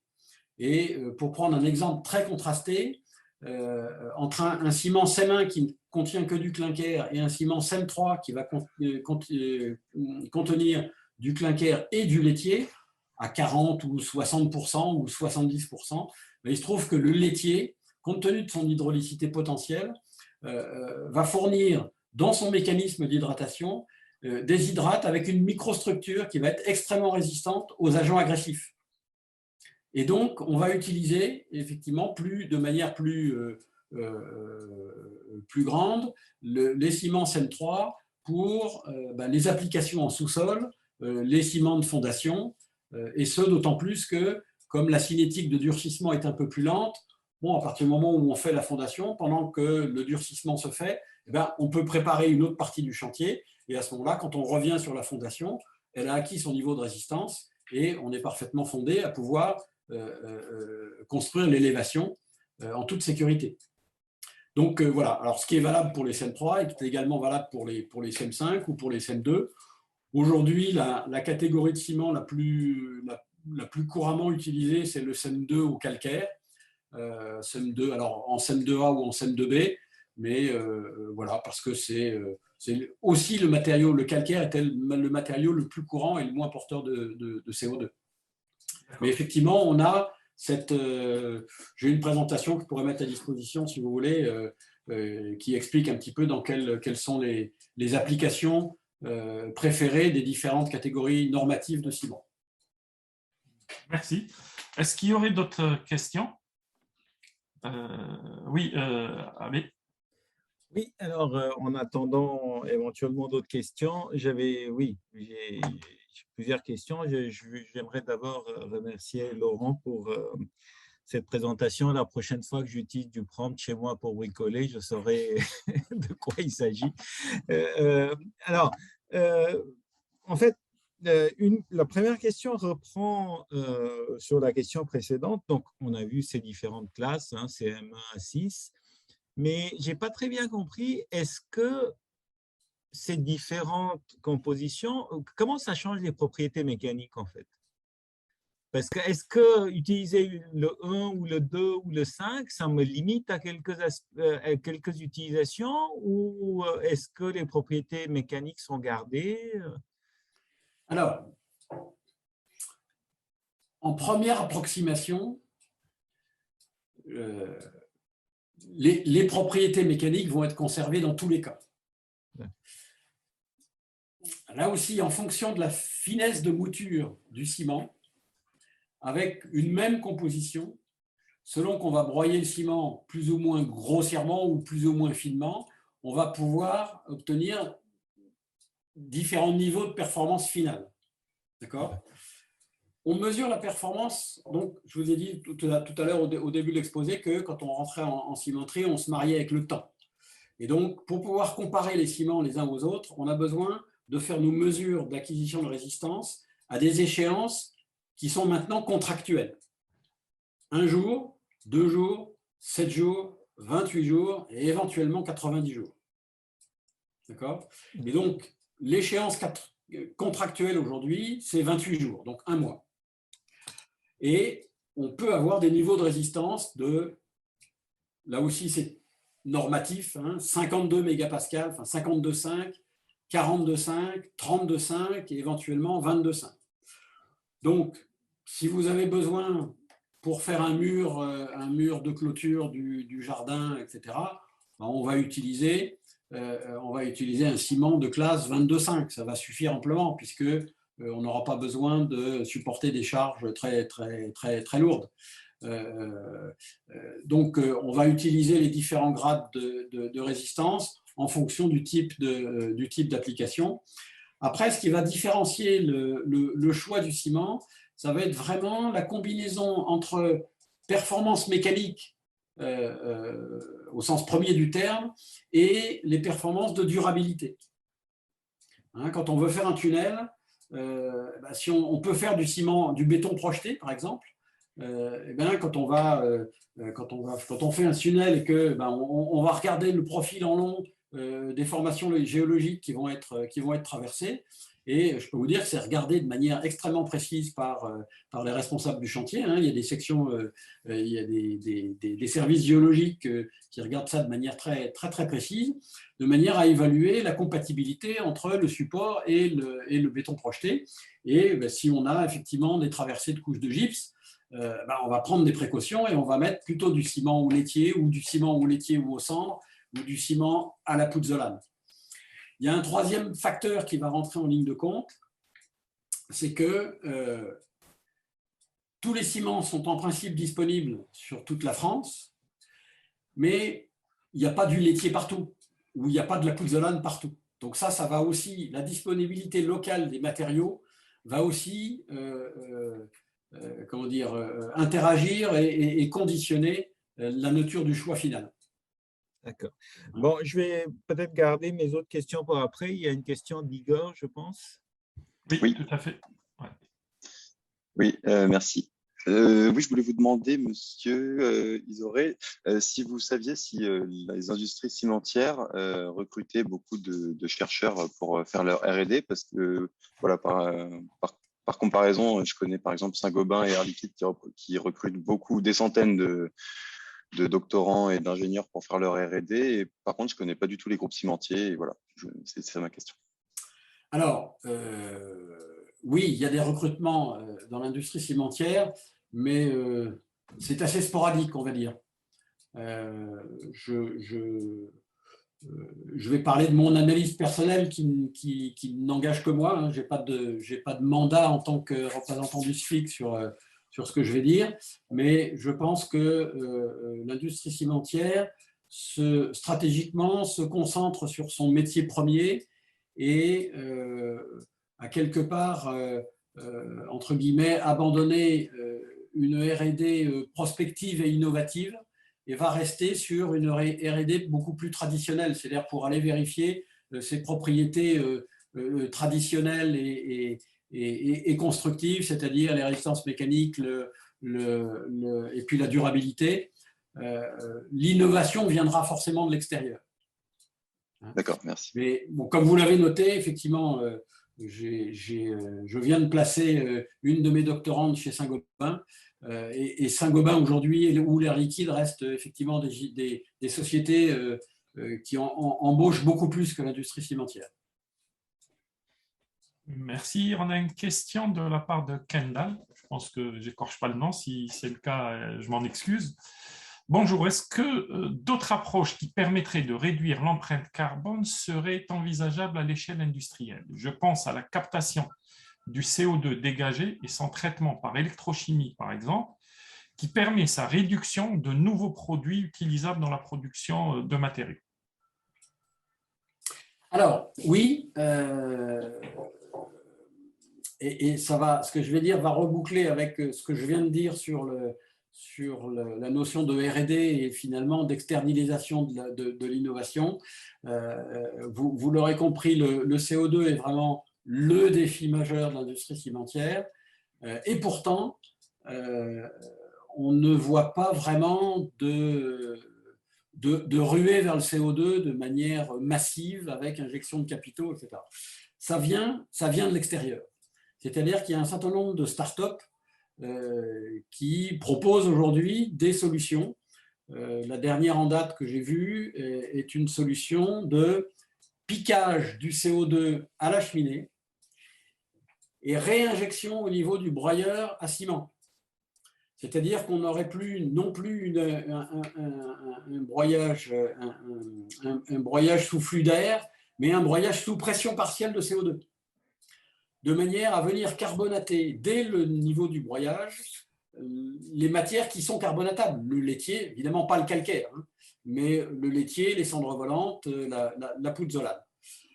L'économie de CO2 a l'air intéressante, même si elle reste encore mineure, mais il y a une possibilité de captation. Et évidemment, qui dit captation, et je reviens sur ce que je disais tout à l'heure sur le bilan, on rentre dans le business, là, c'est-à-dire qu'on rentre dans la logique d'échange des quotas de CO2, et ces quotas de CO2, même si pour l'industrie cimentière, il y a un certain nombre de quotas gratuits, à l'horizon probablement de 2030, ces quotas gratuits n'existeront plus. Donc il va falloir trouver effectivement des moyens de procéder, des moyens de contrôle pour la gestion de fabrication, mais des moyens de contrôle externe pour pouvoir dire, oui, dans mes usines, je prends tant de pourcents de CO2, c'est-à-dire tant de tonnes de CO2, que je réinjecte de manière stable séquestré et utilisable dans mon broyeur à ciment, ou que je vais utiliser pour recarbonater le béton de démolition. J'ai été animateur d'un groupe de démonstrateurs industriels pour la recarbonatation du béton, c'est-à-dire qu'on a monté des systèmes, des recarbonateurs, des tambours tournants ou des systèmes à lit fluidisés, qui allaient directement capter le CO2 à la cheminée, qui allaient transiter sur un lit en mouvement de matériaux concassés, et on capte quand même 40 kg par tonne de CO2, 40 kg par tonne de produit. Voilà. Et ce matériau, qu'est-ce qu'on fait quand on recarbonate? On refait du carbonate de calcium, en fait. C'est essentiellement du carbonate de calcium. Donc, on a bien une séquestration, enfin, un captage et une séquestration stable du carbonate de calcium. Et ça, on a besoin de le prouver. Donc, effectivement, d'où les moyens analytiques qui sont développés, d'où les moyens de calcul pour se contrôler, et d'où l'importance de tous ces moyens-là, de manière à pouvoir démontrer au ministère de la Transition écologique, parce que c'est eux qui sont nos interlocuteurs, de dire, ben voilà, on fait ça, et si vous voulez diligenter une inspection d'une tierce partie, voilà comment on fait. Maintenant, si vous avez d'autres moyens de contrôle, on est aussi preneur, mais voilà nous comment on s'y prend. Donc, on ouvre nos usines, on ouvre nos livres, et on leur dit, vérifiez, mais nous, on veut le quota qui correspond. Donc, effectivement, il y a ces solutions. Il y a d'autres solutions aussi qui émergent, c'est-à-dire qu'on peut décarbonater, prendre du calcaire dans une carrière naturelle, de calcaire naturel, décarbonater spécifiquement ce calcaire uniquement, capter son CO2 et recombiner la chaux vive obtenue par décarbonatation avec le CO2 qu'on a recapté et restabiliser ce carbonate de calcium sous une forme beaucoup plus soluble, comme de la vatérite par exemple. Et à ce moment-là, favoriser la réactivité. Et vous voyez que je reboucle avec ce que je vous disais tout à l'heure sur la dernière partie de l'exposé. La mobilité de l'aluminium, elle va de pair avec la réactivité du carbonate de calcium. Et tous ces éléments-là, on ne les a que très peu explorés. Et donc, c'est vraiment les sujets de recherche qui sont en train de démarrer en ce moment dans notre industrie. Merci. Moi, j'avais également une question. On a vu, vous l'avez montré, qu'avec les différentes nuances de ciment, on arrivait à baisser quand même le rejet de carbone. On descendait à 260 kg par tonne. Est-ce que ça impacte le coût de production ou pas? En gros, est-ce qu'on se dirait aller vers des ciments bas carbone nous coûterait plus cher en bout ou pas? Pas forcément. Non. Non, c'est une bonne chose, ça. Mais oui, c'est une bonne chose. Non. Ce qui fait le coût spécifique d'un ciment, c'est effectivement les kilowattheures nécessaires pour mettre en mouvement les broyeurs, le four, etc. Après, alors, je vous dis non, à condition que le prix des matières premières n'explose pas. Bien sûr. Voilà. Bon, le prix du clinker, oui, avec la crise énergétique qui se profile, on peut imaginer qu'il y aura des augmentations.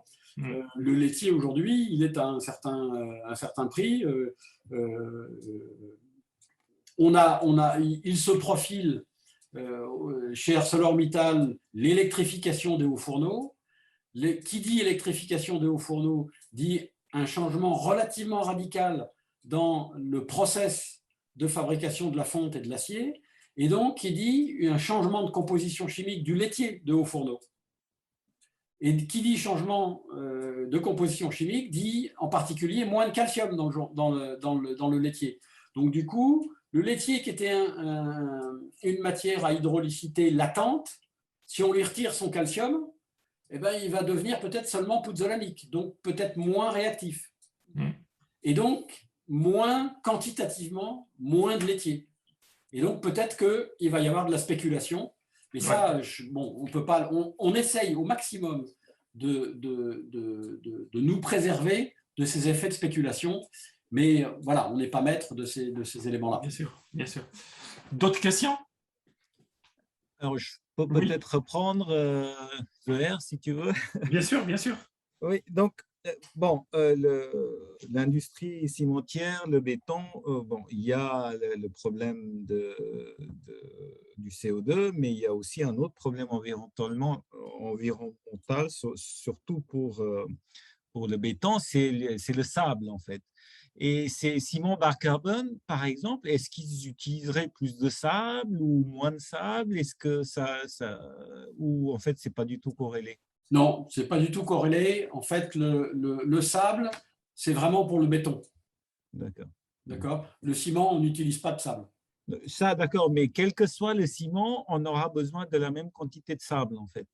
Ah oui. D'accord. Et une troisième chose, donc vous avez dit, bon, essentiellement moins de clinker, ça veut dire moins de CO2. Et le clinker, c'est 80% le calcaire, hein, c'est ça ou... Ouais, 60-40, ouais. 60% de calcaire. Et 40... vous avez dit aussi que pour une cimenterie, il faut 2 carrières, calcaire et argile.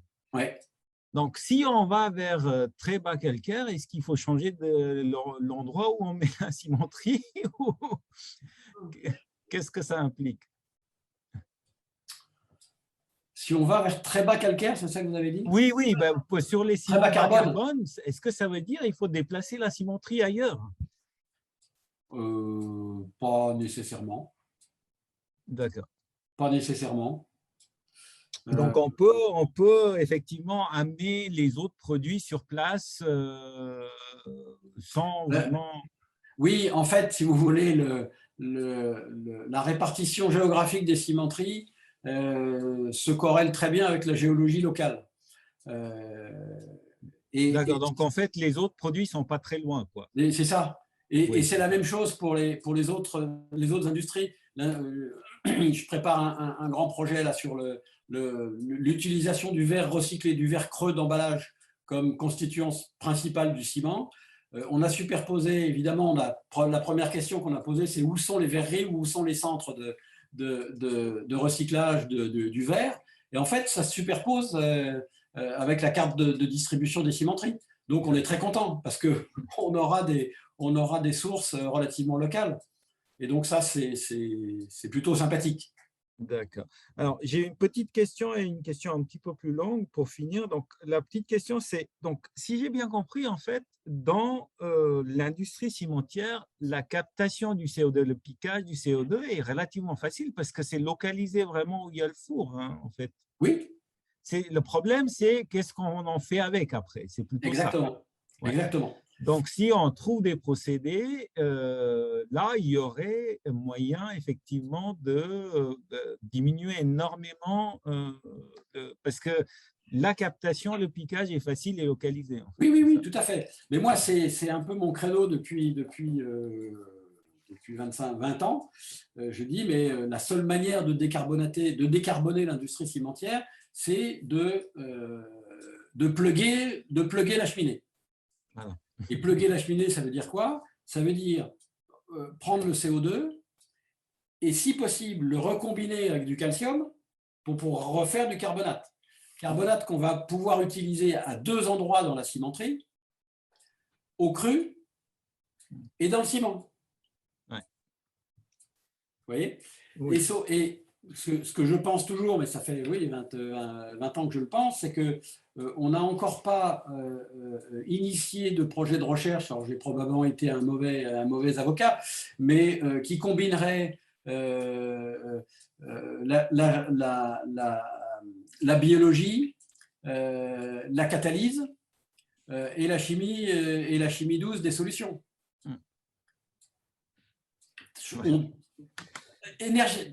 En chimie classique, c'est extrêmement défavorable. Je veux dire, les sels de calcium sont d'une stabilité absolue, et donc on va se dire, ah bah oui, mais ok, on a une source de CO2 qui est très facile à trouver. À la limite du calcium, on peut en trouver. Enfin, les salines de Solvay en sont pleines, sauf que c'est du chlorure de calcium. Et pour déstabiliser le chlorure de calcium, c'est quand même pas tout à fait simple. Et puis qu'après, qu'est-ce qu'on va faire du chlore? Alors, vous me dire, on peut peut-être réutiliser le chlore. Si on a dissocié le chlore du calcium, on s'occupe du calcium et peut-être qu'il y a une autre industrie qui va pouvoir s'occuper du chlore et ça va peut-être jouer dans le sens de l'économie circulaire et d'éviter une autre fabrication de chlore. Mais Oui, voilà. et c'est peut-être aussi un moyen, enfin une indication pour l'industrie cimentière que les jeunes thésards, les jeunes docteurs qu'on produit pourraient être utilisés pour justement trouver tous ces processus et améliorer donc la viabilité environnementale des cimenteries. Ce qui m'amène à ma dernière question, qui est plutôt d'ordre sociologique et politique. Donc, vous avez mentionné le rapport Brundtland de 1987. Je me rappelle très bien, j'étais tout jeune à l'époque et je m'étais dit, voilà, qu'on commence à réfléchir sur des choses importantes. Et en fait, comme vous l'avez d'ailleurs un petit peu indiqué aussi, on s'est un peu assis dessus, hein, parce qu'on n'a pas fait grand-chose pour changer le monde depuis. Et c'est pour ça qu'on se retrouve dans cette crise extrêmement grave aujourd'hui. Alors, vous avez dit, donc, au début, ça a été vu comme une épine dans le pied. Et la question, c'est donc combien de temps pour que cette épine dans le pied se transforme en fait en directive vertueuse? C'est même pas encore fait, hein, parce que vous avez dit que les normes sont pas encore bien établies. Qu'est-ce qu'il faut réduire, pour quel ciment, etc. C'est pas encore normé. Bah, c'est en cours. C'est-à-dire qu'en fait, alors, c'est intéressant parce que il y a divers degrés d'implication. Aujourd'hui, je dirais, entre guillemets, le coup est parti parce que, comme je l'ai dit, les marchés publics, les marchés privés ne demandent que des ciments bas carbone. Et on n'a pas attendu quelques manifestations gouvernementales. Dans tous les travaux, tous les chantiers du Grand Paris, ils nous ont demandé du bas carbone. Alors, je leur ai posé la question, hein. Je lui ai dit, mais c'est quoi du ciment bas carbone? C'est quoi la référence? C'est quoi le système de contrôle, etc. Mais aujourd'hui, de toute façon, on ne délivre que des ciments qui sont bas carbone, c'est-à-dire bien plus bas que la moyenne calculée. Ouais. D'accord. Après, on a, si vous voulez, depuis 2015, moi je travaille sur la révision de la norme, la première norme ciment, enfin la norme centrale, la 197.1. Comme je suis président du TC 51, eh bien, je suis souvent à Bruxelles. On s'est vu opposer une fin de non-recevoir de la révision de la norme pour inclure les ciments bas carbone, d'accord, qu'on appelait à l'époque les ciments bas clinker. Mais bon, c'est la même chose.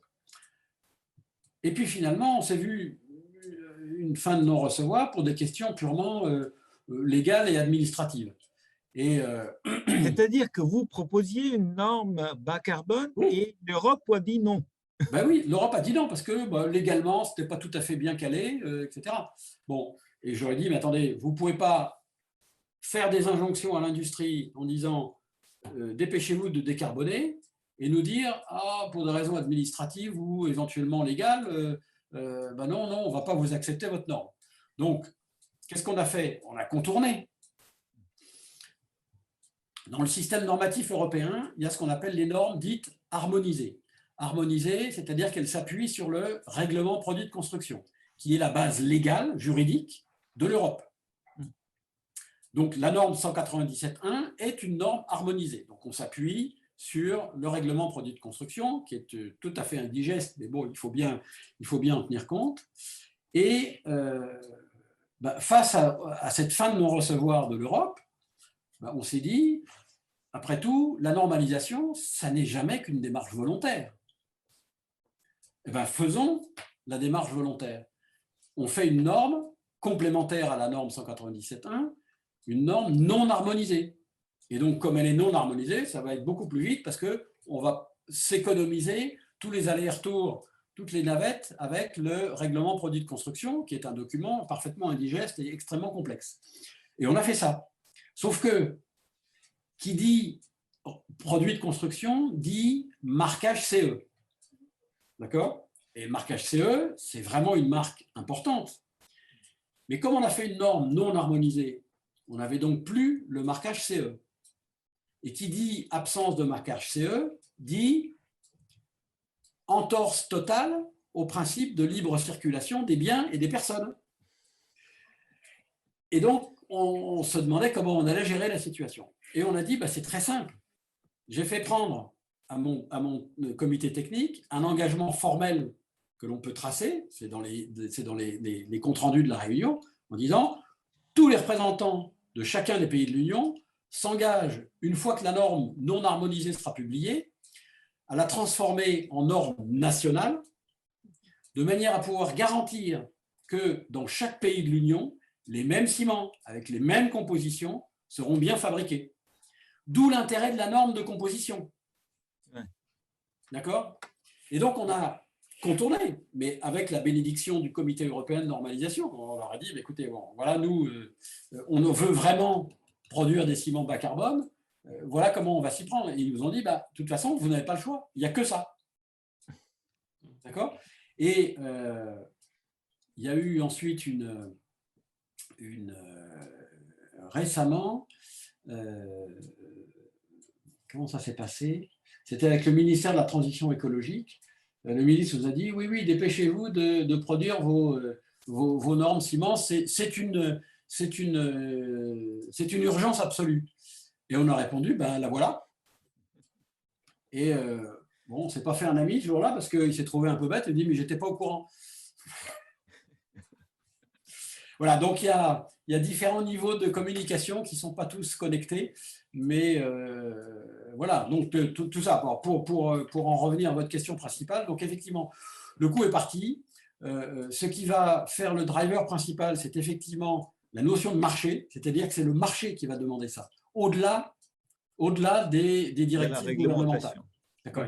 Donc, l'Europe va se borner à fixer le cadre légal, et c'est le marché qui va faire la demande, en fait. Et c'est comme ça que ça se passe. Et aujourd'hui, on s'était même posé la question de supprimer les ciments CEM1, de ne faire que des ciments CEM2, à minima. Je pense que ça viendra un jour. C'est-à-dire que, bon, vous vous souvenez, dans le triangle, hein, on n'utilise que la moitié du triangle de composition. Ouais. Donc, quand on prend... Quand on réalise ça, on se dit, mais en fait, il y a vraiment tout un champ d'investigation et un champ d'optimisation. Après, voilà, on était resté sur...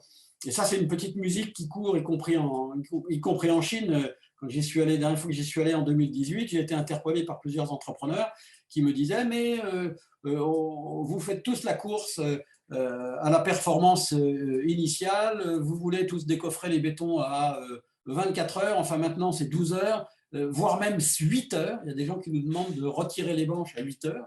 Et donc, on a un besoin de performance initiale, donc à moins de 24 heures.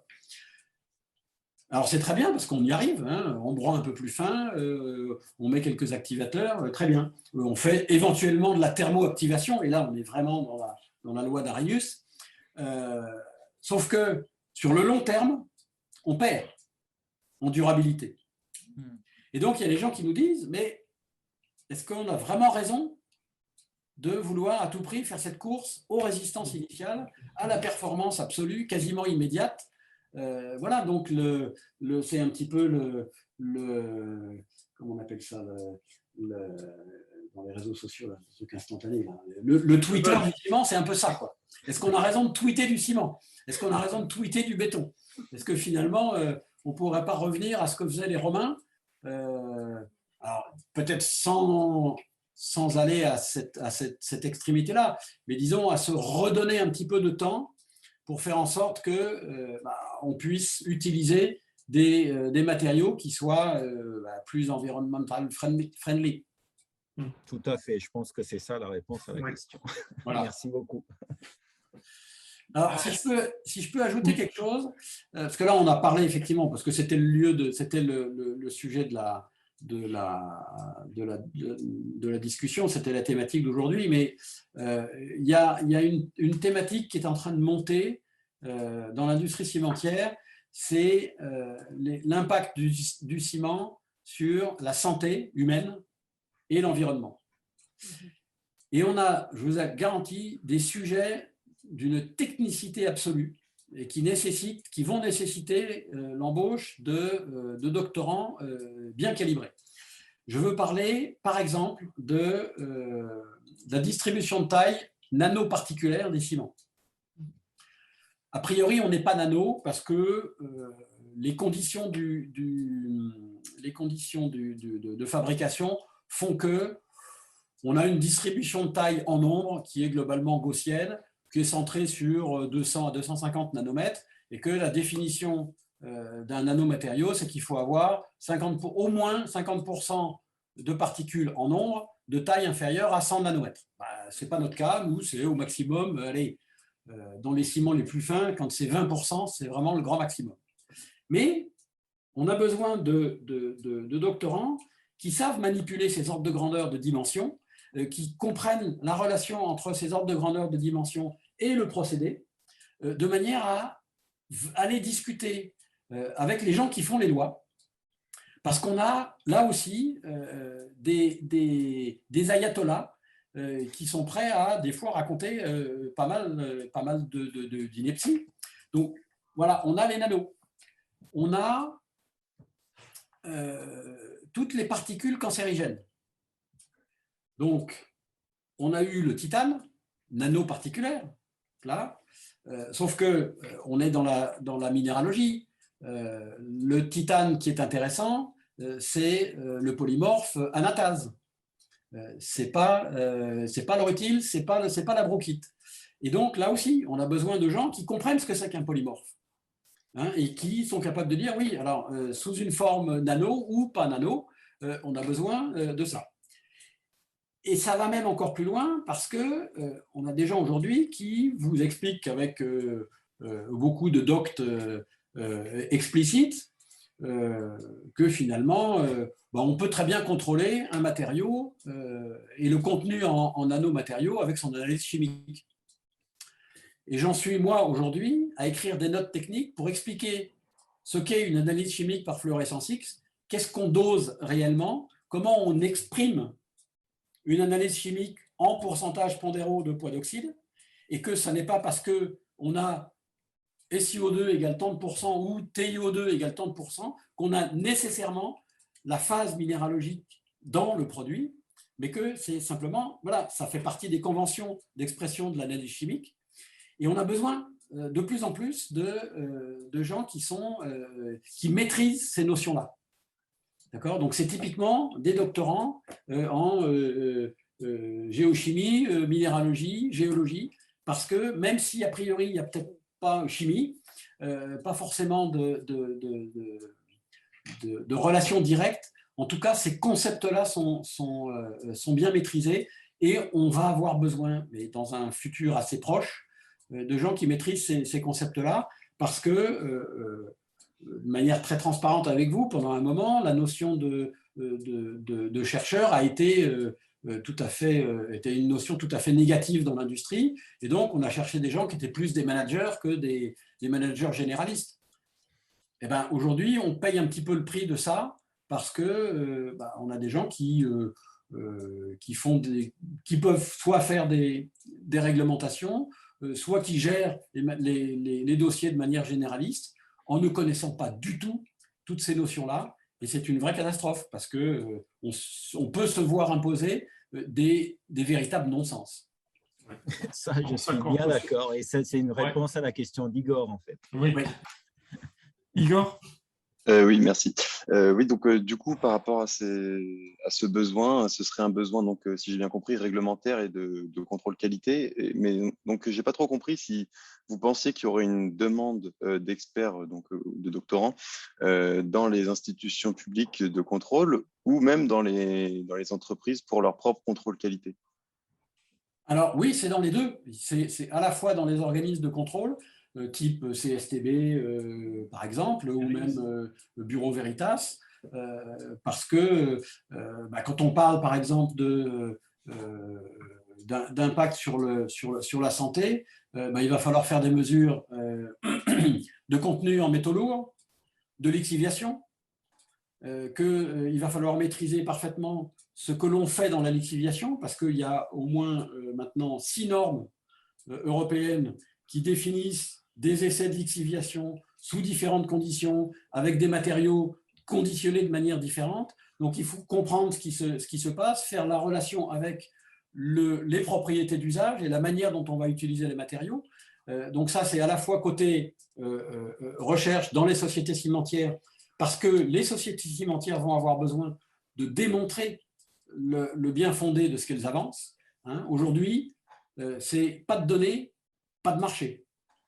Donc, si vous n'êtes pas capable de démontrer que votre ciment ne contient pas de manière stable de nanoparticules, eh ben, on va vous demander une attestation.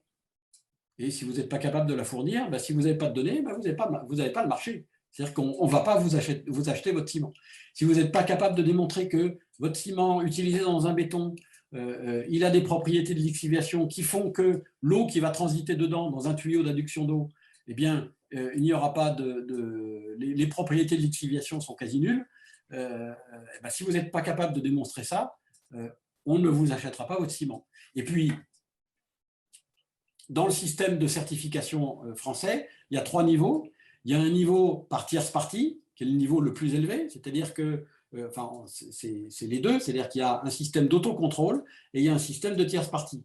Eh bien, dans les sociétés de contrôle, il va falloir également avoir des doctorants qui maîtrisent bien tous ces concepts pour pouvoir aller discuter avec des gens à peu près du même niveau, voire d'un niveau peut-être pas aussi technique dans les sociétés cimentières, et savoir discuter et harmoniser les manières de travailler. Est-ce que vous échangez par exemple avec l'INERIS? Oui, beaucoup. Oui, j'ai un contact privilégié avec l'INERIS.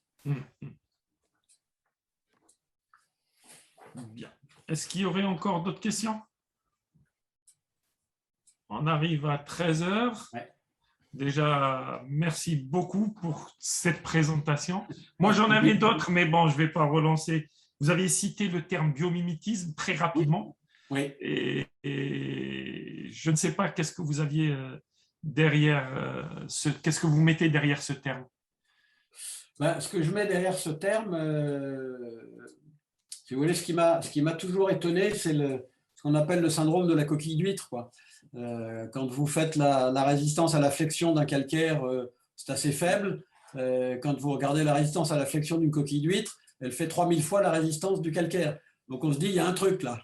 Et en termes d'ingénierie des matériaux, je pense qu'on a quelque chose à apprendre, parce que quand vous regardez la structure de la coquille d'huître, bah, c'est le multicouche peptide et puis structure palissadique du carbonate de calcium orienté selon l'axe C. Donc, c'est l'axe de plus grande résistance mécanique. Je me dis qu'on a peut-être quelque chose à en apprendre et qu'il serait peut-être intéressant d'aller regarder de ce côté-là pour, effectivement, comme on va utiliser de moins en moins de clinker, donc est-ce qu'on ne pourrait pas aussi en profiter pour produire des hydrates avec une structure particulière qui pourrait bien être celle de la coquille d'huître. Voilà, je pense à ça, mais je n'ai rien de plus précis. D'accord. Et puis, vous aviez parlé également de géopolymères. Moi, il y avait quelques temps, certaines théories disaient que les pyramides étaient faites avec des géopolymères. Ouais. Au lieu, bon, ça fait débat très longtemps. Est-ce que cette piste, si c'est véritablement ça, bon, c'est des matériaux qui ont prouvé leur durabilité, je pense. Est-ce que aller vers cette piste-là, mais j'ai vu dans ce que vous aviez dit, ce n'était pas quelque chose qui vous semblait pertinent? Sur l'aspect correspondance entre les pyramides et le géopolymère, je suis assez bien placé parce que j'ai un de mes collègues de promotion qui a fait une thèse justement pour aller retrouver quasiment l'emplacement des pierres, de certaines pierres de pyramides dans la carrière d'origine. Et donc, ils ont retrouvé la structure du calcaire oolithique et quasiment à l'oolite près. Donc, ça remet. Ouais, bon. Donc, on peut toujours en discuter. Voilà. Après, la notion de géopolymérisation est une notion qui est de mieux en mieux décrite d'un point de vue scientifique, que je ne conteste pas du tout. L'activation alcaline avec de la soude caustique est tout à fait existe. Ça produit, enfin même les Russes dans les années 75 ont produit des viaducs. Et puis ça s'est brutalement arrêté. On ne sait pas trop pourquoi. Simplement, ben voilà, pour avoir une activation effectivement, effective, on en est aujourd'hui à des solutions 10 fois molaires de soude pour activer du laitier broyé. D'accord. Je ne suis pas sûr que ça soit friendly environnemental. C'est clairement. Clairement. Eh bien, écoutez, je ne sais pas s'il y a encore une dernière question. Je ne vois pas de main qui se lève, ni de questions sur le chat. Écoutez, encore une fois, merci beaucoup pour cette présentation passionnante. C'est toujours... moi, ça nous remet encore tout petit par rapport à l'ampleur des connaissances et de la science dans le domaine des matériaux. Et c'était très enrichissant. Puis je verrai, parce que là, j'ai peut-être un projet de chantier, donc au moins je saurais utiliser quelques termes techniques. Ça pourrait toujours aider peut-être. Voilà, je ne sais pas, Abbé, tu aurais quelque chose à rajouter, Laurence? Non, merci encore et puis bon appétit à tous. Merci. Merci. Merci à tous. Au revoir. Au revoir. Au revoir.